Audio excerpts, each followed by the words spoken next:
Police वालों की जिंदगी में ना कुछ कॉल्स ऐसी होती हैं जो वो कभी भूल नहीं पाते।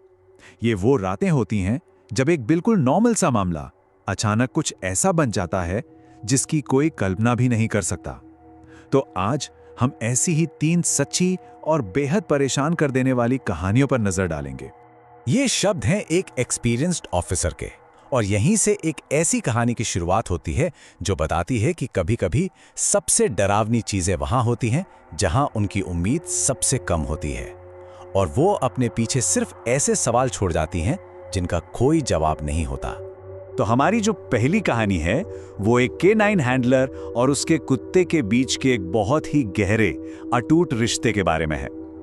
ये कहानी है भरोसे की, इंस्टिंक्ट की और एक ऐसी घटना की जिसने दोनों की हिम्मत को हिलाकर रख दिया। तो कहानी में 2 मेन कैरेक्टर्स हैं। एक तरफ है 9 साल के एक्सपीरियंस वाला हैंडलर जो अपने पार्टनर, अपने कुत्ते की हर हरकत को समझता है, और दूसरी तरफ है रेक्स, एक 4 साल का जर्मन शेफर्ड, एक हाईली ट्रेन्ड और बेहद स्टेबल K9 जो किसी भी खतरनाक सिचुएशन से नहीं घबराता। और ये जानना इसलिए जरूरी है क्योंकि आगे जो हुआ वो रेक्स के इसी भरोसे को हिलाकर रख देता है। तो सीन कुछ ऐसा था कि एक बिल्कुल नॉर्मल सा दिन था। एक सस्पेक्ट का पीछा करते करते पुलिस को लगा कि वो एक घर में छिपा हो सकता है। हैंडलर और रेक्स को घर को चेक करने के लिए बुलाया गया। फर्स्ट फ्लोर पर कुछ नहीं मिला, सब क्लियर था। लेकिन जैसे ही वो सेकंड फ्लोर के एक तंग, घुटन भरे हॉलवे में पहुंचे, सब कुछ बदलने वाला था। पुलिस की दुनिया में एक टर्म है, द टर्न। ये वो पल होता है जब एक रूटीन सिचुएशन अचानक खतरनाक हो जाती है, और इस केस में द टर्न तब आया जब हमेशा शांत रहने वाला रेक्स अचानक हॉलवे के बीच में ही जम गया और एक खाली जगह को देखकर गुर्राने लगा। सामने कुछ भी नहीं था, फिर भी रेक्स ऐसे रिएक्ट कर रहा था जैसे कोई बहुत बड़ा खतरा ठीक उसके सामने खड़ा हो। और तभी हैंडलर की नजर उस पर पड़ी। हॉलवे के दूसरे छोर पर एक लंबा काला साया खड़ा था, बिल्कुल मोशनलेस। ऑफिसर ने चिल्लाकर अपनी पहचान बताई, वार्निंग दी, लेकिन कोई जवाब नहीं। और फिर बड़े ही आराम से उस साए ने अपना रुख बदला और एक बेडरूम के अंदर चला गया। और अब आता है इस कहानी का सबसे ज्यादा डिस्टर्बिंग हिस्सा, रेक्स का डर। सोचिए, एक ऐसा कुत्ता जो हथियार बंद लोगों से भिड़ने में एक सेकंड नहीं सोचता, वो अब उस हॉलवे में जाने से साफ मना कर रहा था। वो पीछे की तरफ भागने की कोशिश कर रहा था, और उसकी आंखों में ऐसा खौफ था जो उसके हैंडलर ने पहले कभी नहीं देखा था। बैकअप के आने के बाद ऑफिसर ने हिम्मत जुटाई और उस कमरे में घुसे, और अंदर कुछ भी नहीं था। कमरा बिल्कुल खाली था। वो साया बस हवा में गायब हो गया था। ये कोई ट्रिक नहीं थी। खिड़की अंदर से लॉक थी, अलमारी खाली थी, छिपने की कोई अटारी या दूसरी जगह नहीं थी। लॉजिकली उस साए के गायब होने का कोई रास्ता ही नहीं था। लेकिन सबसे बड़ा सबूत तो दरवाजे पर ही खड़ा कांप रहा था, रेक्स। उसने उस कमरे के अंदर एक पैर तक रखने से इनकार कर दिया। उसका वो डर ही इस बात की गवाही दे रहा था कि उन्होंने जो भी देखा वो असली था और बेहद खतरनाक था।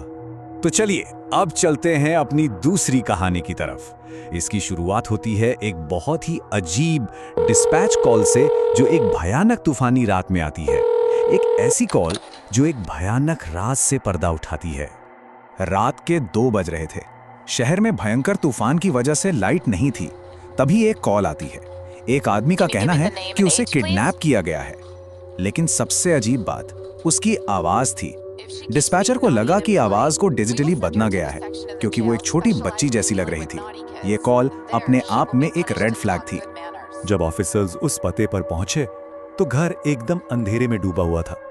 अंदर से जो सड़ी हुई बदबू आई वो भयानक थी। हर तरफ कपड़ों के ढेर, गंदे बर्तन और कॉकरोच घूम रहे थे। साफ था कि यहां जो भी रहता है उसकी दिमागी हालत ठीक नहीं है। लेकिन उस पूरी गंदगी के बीच एक कमरा था जो बिल्कुल अलग था। वो अजीब तरह से साफ सुथरा और व्यवस्थित था। और कभी-कभी गंदगी से ज्यादा खतरनाक होती है इस तरह की अजीबोगरीब सफाई। ये एक बहुत ही डिस्टर्ब दिमाग की निशानी होती है। और उस कमरे के अंदर जो था वो वाकई बहुत परेशान करने वाला था।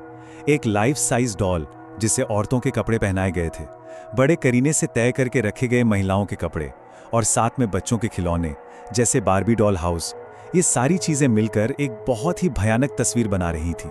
फिर ऑफिसर्स को बेसमेंट से एक खड़खड़ाहट की आवाज आई और वहां उन्हें 40 की उम्र का एक आदमी मिला। एक ऐसा आदमी जो 2 साल से लापता था और जिसे सब मरावा मान चुके थे। उसने अपने किडनैपर का भुला हुआ फोन इस्तेमाल करके मदद के लिए कॉल किया था। विक्टिम तो बच गया, लेकिन एक सवाल उस ऑफिसर के दिमाग में हमेशा के लिए अटक गया। उस आदमी ने एक छोटी बच्ची की आवाज में बात क्यों की थी?